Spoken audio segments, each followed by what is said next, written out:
जी, आइए जुल्फकार के साथ मैथमेटिक्स में class 10th chapter 9 some applications of trigonometry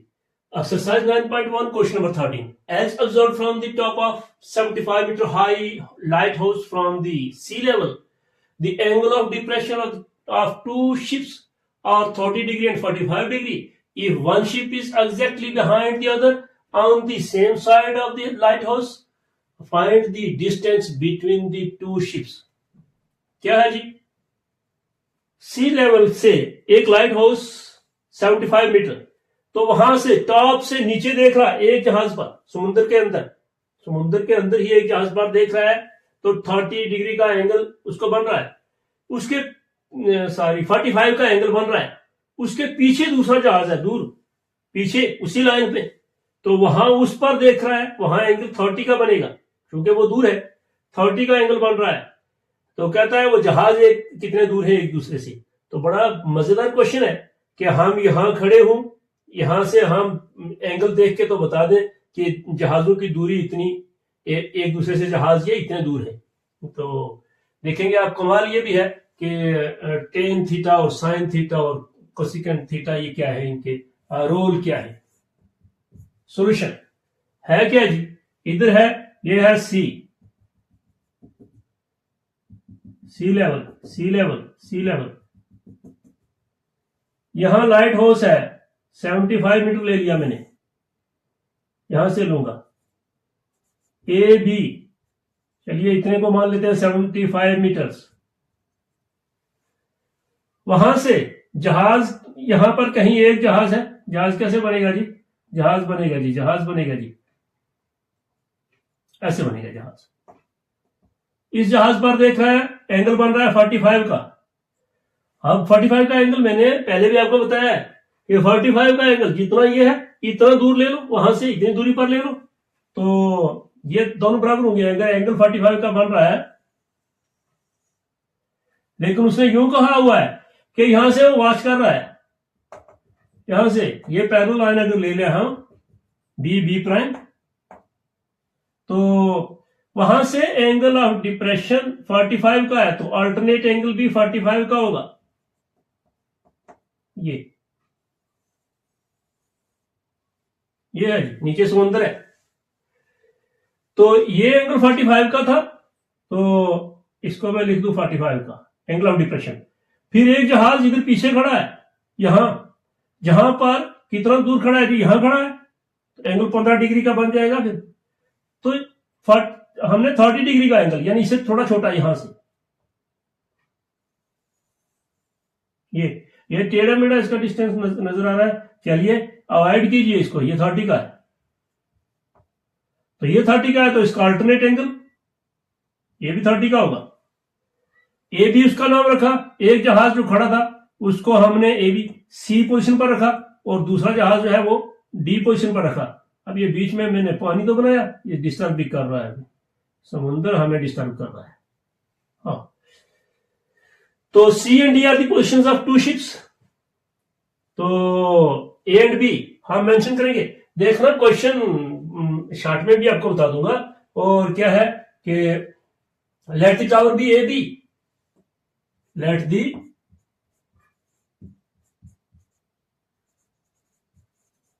tower B equal to A B equal to 75 metres ये given है मैंने लेट कर दिया इसके लिए ए बी के लिए and the positions of ships B C and D यानी ships are standing at the positions C and D such that इस तरीके से कहां है वो हमें क्या पता चला such that इस तरीके से कि एंगल ऑफ डिप्रेशन कौन सा ये मैं कह दूं B prime B such that angle B prime क्या B prime B D is equal to, ये जो मैंने एंगल लिया बी प्राइम बी डी, ये होगा इधर अल्टरनेट एंगल इसका ये है B D A, angle B D A is equal to 30 degree. उसने एंगल ऑफ डिप्रेशन कहा है, एंगल ऑफ डिप्रेशन होता है ऊपर से जो ऊपर वाली लाइन से यहां आंखों के बराबर है, यहां से कितना नीचे आया, वहां से जितना नीचे आया ये एंगल ऑफ डिप्रेशन हो गया। तो एंगल ऑफ एलिवेशन यहां से कितना ऊपर है वो एंगल ऑफ एलिवेशन है। तो जहाज वहां थे, उसने वहां से नीचे देखा एक जहाज पर एंगल 45 का बना, यहां से हमारी आंखों के पैरेलल जो है वहां से नीचे एंगल बना 30 डिग्री का, तो दूसरे जहाज पर बना 45 डिग्री का। तो एंड एंगल दूसरे जहाज पर जो पहले पर बना था, जो नजदीक वाला था, उस पर क्या B prime A sorry B prime B C, B prime B C, इसकी जरूरत नहीं पड़ेगी हमें, इसकी जरूरत पड़ेगी, is equal to B C A, angle B C A is equal to 45 degree. अब फिर आपने वो बात याद रखनी है, पुरानी बात मैंने कहा अगर एंगल 45 का है तो साइड्स आर इक्वल, मींस 45 का तो ये भी 45 का होगा, angles are equal, sides are equal. आपने पढ़ा equal angles have equal sides opposite to them. तो सिंस, ये आप बात में ब्रैकेट में लिख सकते हो बिकॉज, या पहले लिख सकते हो सिंस एंगल ये B C A is equal to 45 degree, therefore direct लिखूंगा, देयरफॉर ये जो सी डी है, या पहले B A is equal to कौन C A C, A B लिख दूं तो ठीक रहेगा, ए बी साइड ए सी के बराबर होगी, इज इक्वल टू कितनी 75 मीटर। अक्सर हम दूसरे तरीके से निकालते हैं, क्या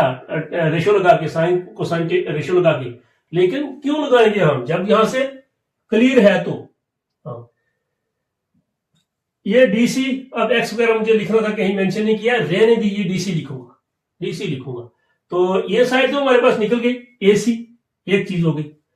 अब मुझे निकालनी है ए डी, निकाल दूंगा मैं A D in right angle triangle. Now in right angle triangle कौन सी, ए बी डी, नहीं ए बी डी नहीं लिखूंगा, असल में राइट एंगल ट्रायंगल को के साथ ज्यादा हो जाएगी, बी ए डी, आई बैड बन गई, वो ट्रायंगल भी बैड हो गई। असल में राइट एंगल को मैं सेंटर में रखना चाहता हूं, तो बी ए डी क्या होगा, बी ए डी होगा, मुझे चाहिए ये कौन सी साइड चाहिए, मुझे चाहिए ए डी डिवाइडेड बाय दूसरी साइड जो नॉन साइड है, यानी जिसको हम जानते हैं ए बी। देखिए कौन सी साइड मैंने ली, पहले मैंने ये ली, ये साइड ए डी एंगल के साथ वाली साइड है, बेस है अपॉन परपेंडिकुलर है, बेस अपॉन परपेंडिकुलर इधर लिख दूंगा, बेस अपॉन परपेंडिकुलर। आप उल्टा लिखते हो, मैं थोड़ी आसानी के लिए कर रहा हूं। तो base upon perpendicular cot 30 degree, cot 30 degree 1060 के बराबर होता है, बस इतनी सा फर्क है, कोई मुश्किल बात नहीं। यहां से this implies A D is equal to A D cross multiplication A B cot 30 degree, यहां मैं लिख दूंगा A D equal to A B है 75 मीटर्स, और कॉट 30 होता है टेंजेंट 60 यानी √3, तो ए डी निकल गई। अब ए डी में से मैं ये 75 निकाल दूंगा, बस इतना सा फर्क है। Now DC is equal to, therefore distance between the ships, distance between the ships,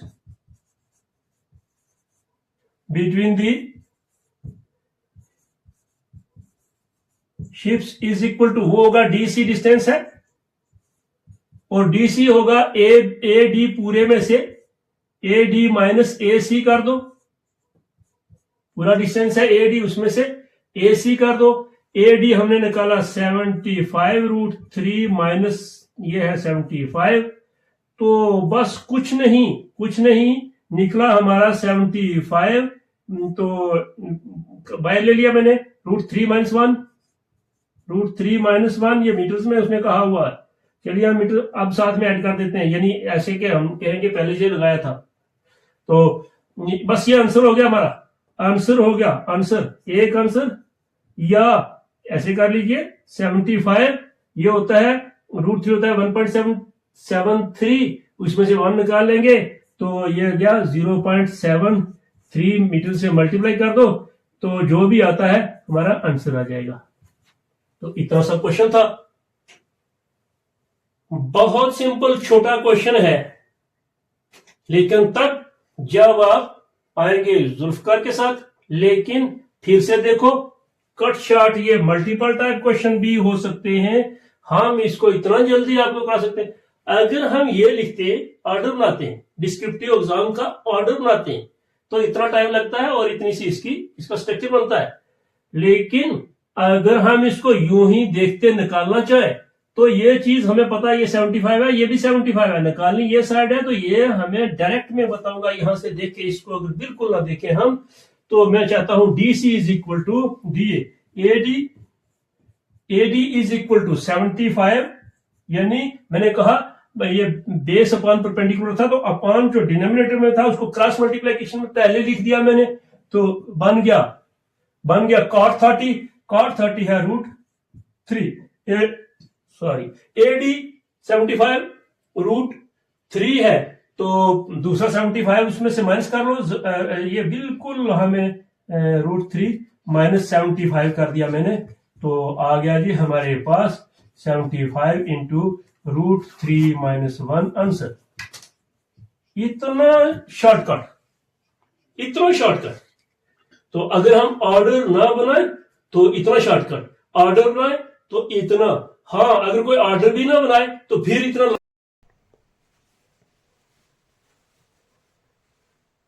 Exercise 9.1, question number 14.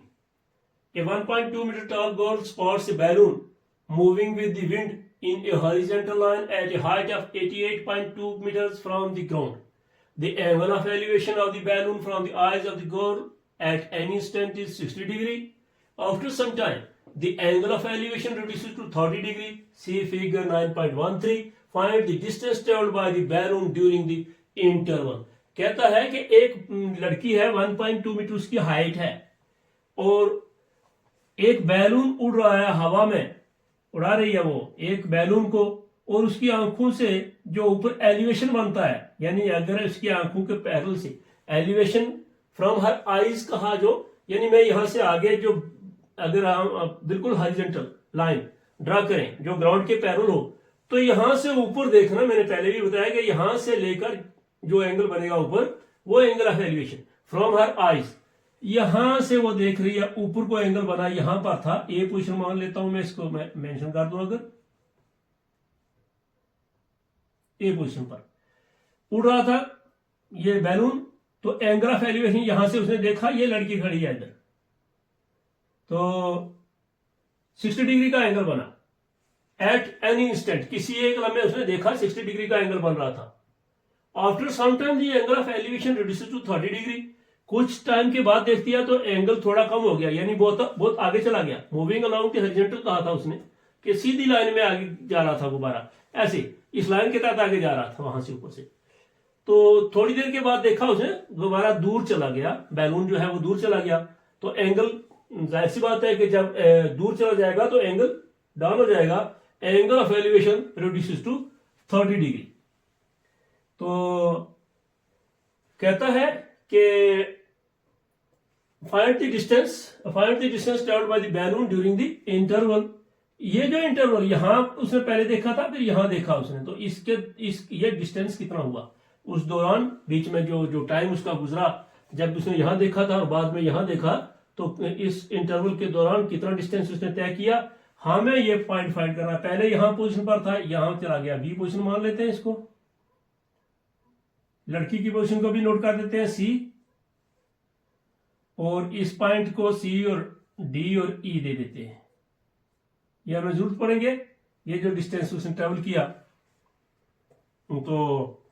अब हमें ट्राइंगल्स नजर आने लगी कि ट्राइंगल बन गई, एक ट्राइंगल बन गई ये वाली ADC और दूसरी बन गई BEC,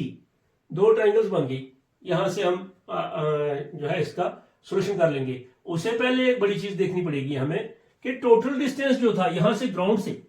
अब वो 1.5 मीटर हाइट भी है उस लड़की की, यहां से ऊपर उसके जो कैलकुलेशन जो ट्रायंगल्स बन रही हैं, एलिवेशन बन रहा है 30 डिग्री का, तो वन टोटल हाइट ग्राउंड से ली है उसने, ग्राउंड से, यहां से ये ग्राउंड, इसको हम लिख देते हैं ग्राउंड, ये है ग्राउंड। ग्राउंड से यानी यहां से लेकर ऊपर तक बी तक, तो 1.2 मीटर इसकी हाइट है, 88.2 मीटर ग्राउंड से है, तो यहां से ऊपर हमने देखना है 1.2 मीटर उसमें से निकाल के।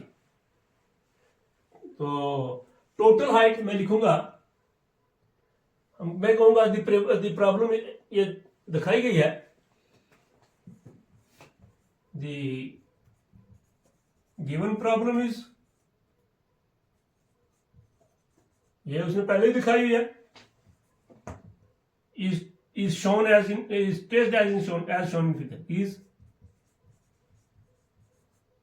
traced as shown in figure 9.13। here क्या है, यहां total height of the balloon from the ground, total height of the balloon from the ground, from the ground, उसको चलिए वो डायरेक्ट लिखूंगा 88.2 मीटर्स है। Height of the girl and the height of the girl is equal to, ये भी मैं इसी के नीचे लिखूंगा 1.2 मीटर्स। therefore ये जो height above the line parallel to her eyes, therefore height of the balloon above the line parallel to her eyes, above the line horizontal to her eyes, horizontal to her eyes is equal to, वो height क्या होगी, वो height होगी जो line horizontal है इसकी eyes से, इससे ऊपर वाली जो है EB होगी, is equal to EB, is equal to EB होगी तो यहां से भी यही होगी DA या AD, और होगी कितनी 88.2 मीटर्स में से -1.2 metres is equal to 87 metres रहेगी। अब जाके क्वेश्चन हमारा सीधा हो गया, कोई मुश्किल यहां तक भी नहीं थी। ये total height of the balloon from the ground और हाइट ऑफ द गर्ल, तो अब height above the horizontal line ये कितनी रही, ये कोई बड़ी चीजें नहीं है यहां। अब now in right angle triangle, now in right angle triangle, दो ट्रायंगल्स हैं दोनों को ले लो, फाइंड क्या करना है हमने, DE डिस्टेंस या AB डिस्टेंस मान लो। तो दो ट्रायंगल्स ले लेंगे, DE निकालेंगे तो DE is equal to AB। तो कौन सी ट्राइंगल ले ले पहले, ये राइट एंगल ट्राइंगल। चलिए बड़ी ट्राइंगल ले लेते हैं, BEC, BEC, ये वाली BEC ली मैंने पूरी। BEC में ये आगे लिखा हुआ है, थोड़ा नीचे लिखूंगा मैं इसे। BEC में ये साइड हमारे पास है, तो मुझे निकालनी है कौन सी, CE। मैं करने क्या जा रहा हूं, करने जा रहा हूं कि CE पूरी साइड निकालूंगा, फिर CD निकालूंगा, उसमें से तो बाकी यही बचेगा डिस्टेंस, यानी पूरी CE साइड निकालूंगा, उसमें से ये साइड माइनस कर दूंगा, तो बाकी बचेगी यही। बड़ी ट्रायंगल में से पूरी CE निकल जाएगी, छोटी ट्रायंगल में से CD निकल जाएगी, माइनस कर देंगे। हाँ, तो ये थोड़ा सा इसके आगे लिखा हुआ है, मैं नीचे लिखने जा रहा हूं, यहां थोड़ा नीचे कर दूंगा। तो क्या हुआ इस ट्रायंगल में, पहले पूरी CE डिवाइडेड बाई CE, जो साइड हमें मालूम है वो डिनोमिनेटर में लिखेंगे, BE इज इक्वल टू, देखिए एंगल 30 का है, तो ये इसके साथ वाली साइड CE बेस है, बेस अपॉन, मैं लिख दूं ताकि ये क्लियर रहे, बेस अपॉन परपेंडिकुलर, वर्बली भी हम कह सकते हैं। तो base upon perpendicular cot degree कितना है, 30, कॉट 30 डिग्री। तो कॉट 30 की वैल्यू लिख दो, या दैट इज, दिस इंप्लाइज, यहां से ये और ये CE is equal to cross multiplication BE cot 30।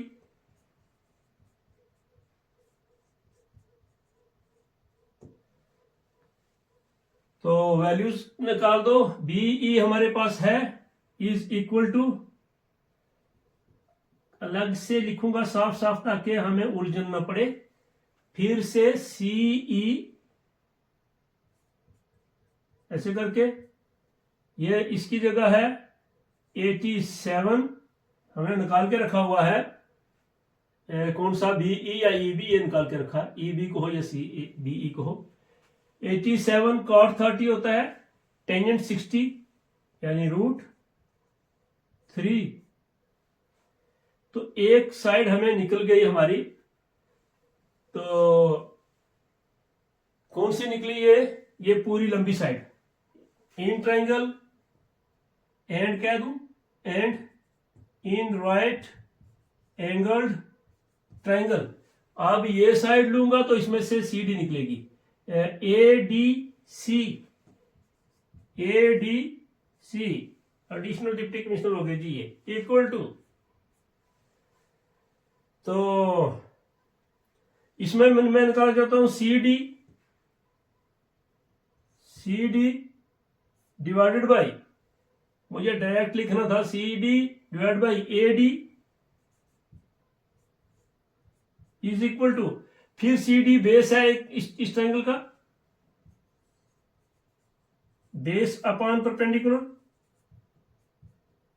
फिर कॉट है लेकिन है 60 डिग्री, ये 60 डिग्री है। तो देखिए दिस इंप्लाइज, इसी तरीके से जिस तरीके से हमने ऊपर लिखे हैं 2 स्टेप, वही लिखूंगा यहां भी, एक ये है और एक ये है, CD is equal to cross multiplication में AD cot 60, बिल्कुल उसी के parallel, AD cot 60 degree, order वही रखूंगा मैं, समझने में इजी होगा। तो CD is equal to AD, फिर हमारा वही है 87, ऊपर हमने मेंशन किया था CD इक्वल टू ये वाला cot 60 टेंजेंट 30, 1/√3, 1/√3। एक स्टेप इसको आगे और कर देते हैं, ये बनता क्या है,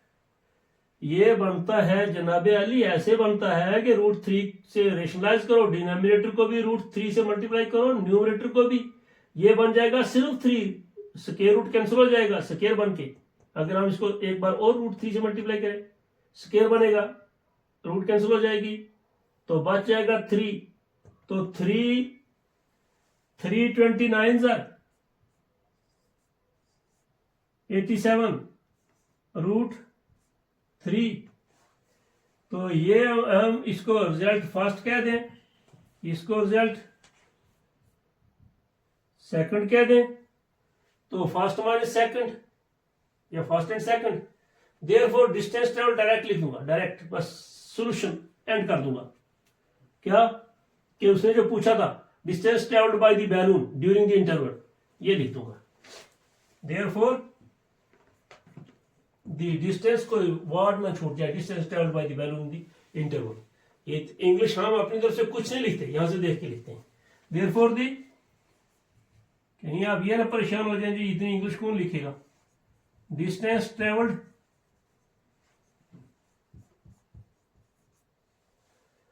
by the balloon during the interval, distance traveled by the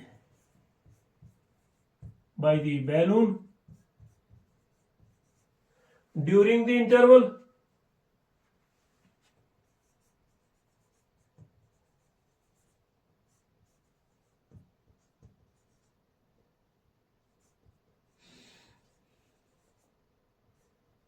is equal to,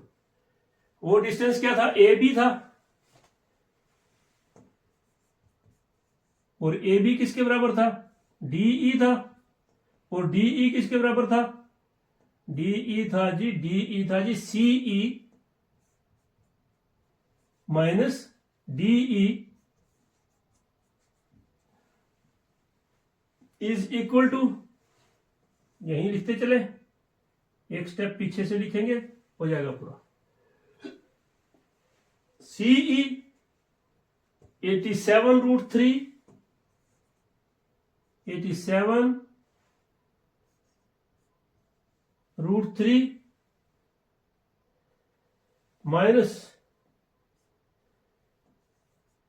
29 √3 is equal to कितना, 58 √3। बात मीटर्स की चल रही थी, हमने कैलकुलेशन में मीटर्स तो लिए नहीं, चलिए एंड पर ही डाल देते हैं आंसर।